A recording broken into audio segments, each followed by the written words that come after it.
Batalion yang akan dibangun di Aceh dari 4 menjadi 6. Dan menurut kami pembangunan batalion itu adalah murni dan real adalah pelanggaran MOU Helsinki.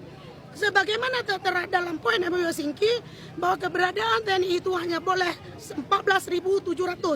Sementara yang sudah ada datanya hari ini itu 18.000. Bahkan hari ini dengan lahirnya batalion-batalion maka akan bertambah.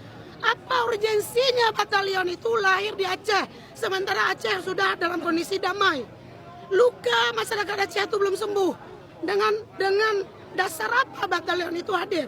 Kalau berdasarkan adalah perekonomian masyarakat, pemerintah Aceh itu cukup untuk membangun ekonomi masyarakat tanpa hadir militer.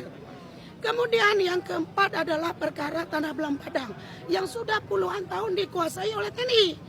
Kalau untuk aset di Aceh bukan hanya Belam Padang, tapi kolam Tirta Raya dan termasuk juga bioskop Gajah. Itu aset Aceh yang harus dikembalikan kepada Aceh dan menjadi milik Aceh, bukan menjadi milik negara dan dikuasai oleh TNI. Ini yang harus diperterang dan dipertegas bahwa seluruh aset Aceh itu harus kembali ke Aceh, tidak boleh dikuasai oleh TNI. Karena TNI adalah penjaga, bukan penguasa. Itu yang harus dicatat. Dan kami berharap kepada pemerintah untuk bisa menerima ini.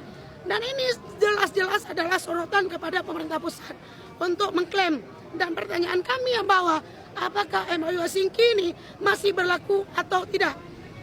Jika tidak, maka harus ada catatan yang bahwa Indonesia telah melanggar perjanjian damai dan Indonesia harus menerima sanksi tegas terhadap ini untuk menentukan nasib Aceh selanjutnya.